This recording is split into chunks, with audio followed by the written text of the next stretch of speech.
you view U.S. competitiveness for service providers and manufacturers as you're providing those consulting and technical services, given that we heard earlier specs of projects, standards being used, regulatory structure, use of life cycle can really account for U.S. potential competitiveness in those markets? Sure.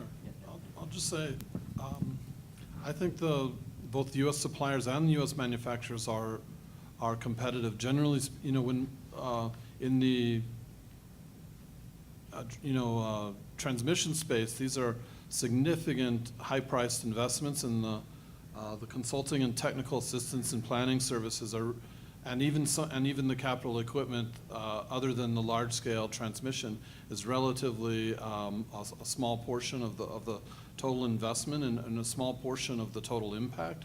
So I don't think that these are the most price-sensitive markets. It's really about getting that design correct, and getting transmission planning correct. And I think these are. It's not that they're willing to pay. It's not that anyone is willing to pay a premium for those services, but they absolutely. This is, as was mentioned earlier, this is not a least cost procurement. This is a best value situation, and I think any advisory support to host country governments about how to think about their partners, who they want to partner with for these services, is thinking about making sure you're working with reputable partners with the right experience, coming from markets that have been successful before. And so I think U.S. experience on a case-by-case basis is absolutely applicable. We're not just a single market in the United States. It's a number of distinct local and regional energy markets, each of which has an interesting applicability to different markets overseas. And so I think the opportunity for U.S. firms is quite strong. Yeah, it's a great question, if I may say. I think the U.S. government or U.S. involvement of private industry going to these countries is extremely crucial, important. And why? Because I've lived through the process. In that sense, I would say that our involvement with the project that we had known as AMLET under USAID funding has had a very significant impact, if I may say. On one, where I was even told that 75% of my recommendations on the law regulations were implemented. On the other side, I remember when we were asked to support the first auction, I gave the minister various requirements. One of them was a calendar. We haven't talked about the calendar of the auction. And why? Because I would not be supporting an auction of 3 months or less in terms of going through the whole process. And the president of Mexico had indicated that the first auction was going to be in the first quarter of the year. And guess what? In other words, the end date of the first quarter, March 31st, and that was requested this in September. And I was looking at the calendar, my God, how many months do I have? Well, guess what? For those that know already the auctions, when was the bid opening done?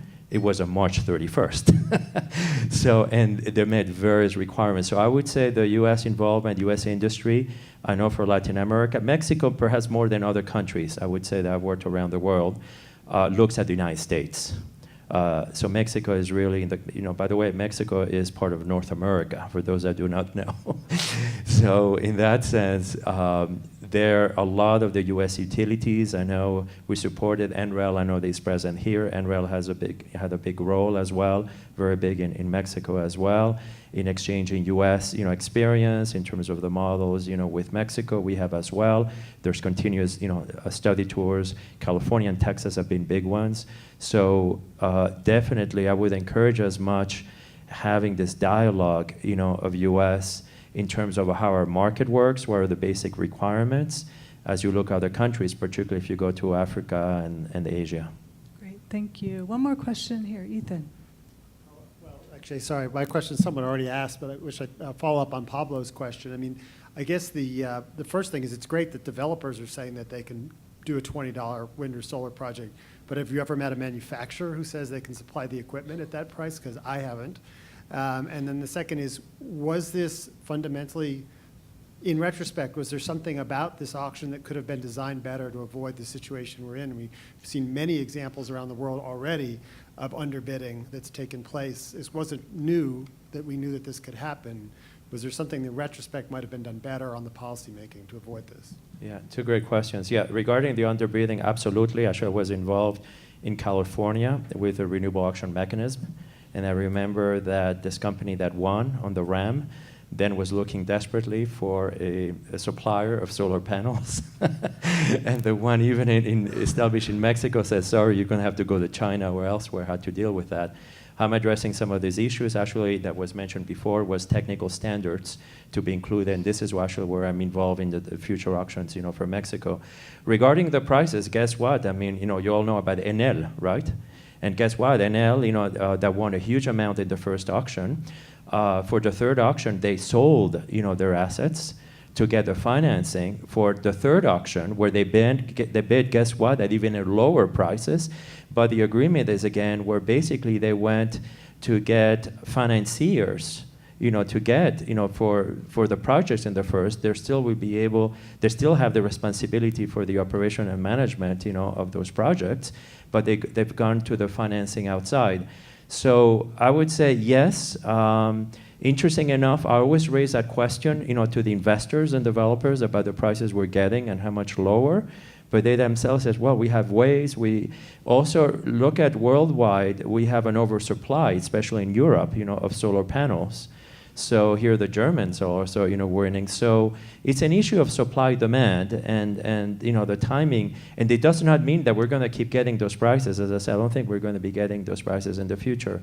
How are we going to be addressing this issue to make sure that the quality standard and all that is what I'm indicating. I'm very involved right now in terms of this detailed analysis in the context of future auctions, how to address. And this includes the technical requirements. By the way, this also includes the social environmental, because what is happening, there are some of the projects in Yucatan where the investors declared force majeure because it's outside of their control. So the projects have been extended, but guess what? We don't have those projects moving forward.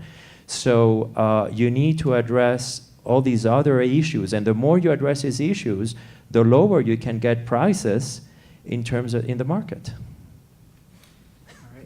For that response. I think we're coming up on our time, and I want to thank our panelists for their insights on the topics.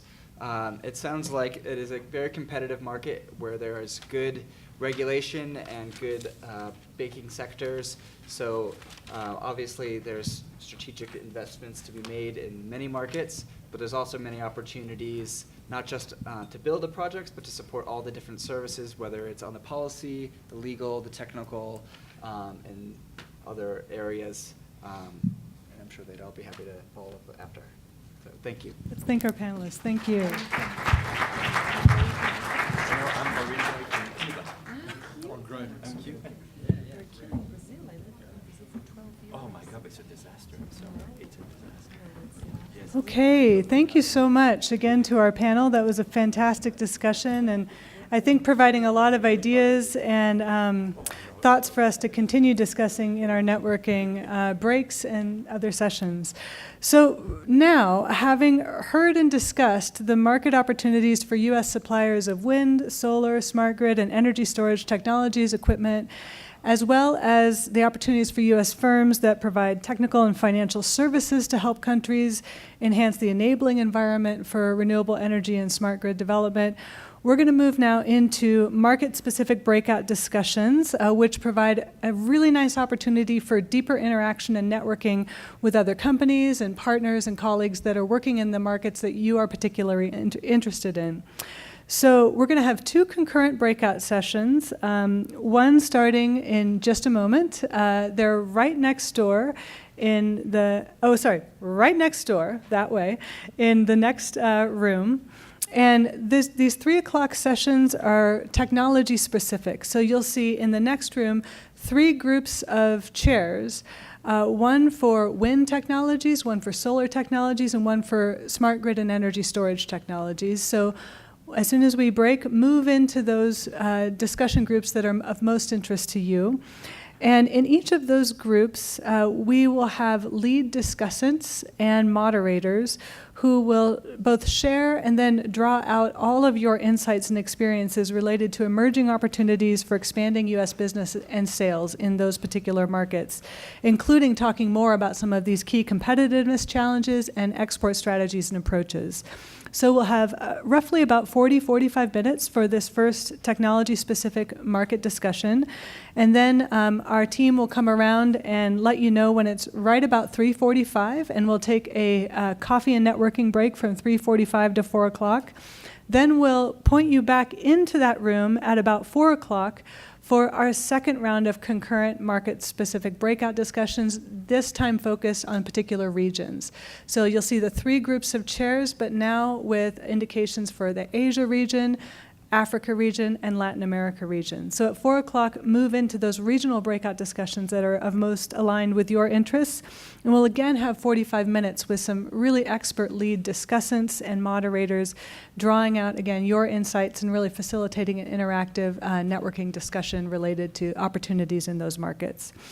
After that, at 4:45, we'll reconvene back in this room for our final panel session, which will highlight the insights and recommendations that came out of those 6 breakout discussions here in a panel moderated by Vicki Gunderson from the Department of Commerce International Trade Administration, so that we all can benefit from each of those key takeaways from each of those 6 breakout discussions. And that'll be a really nice kind of short wrap-up panel.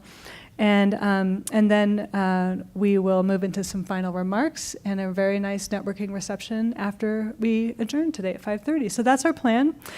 So for now, think about, do you want to talk about wind, solar, or smart grid and energy storage technologies? And go ahead and move right now for the next 40 minutes or so into the next room into those groups. And thank you.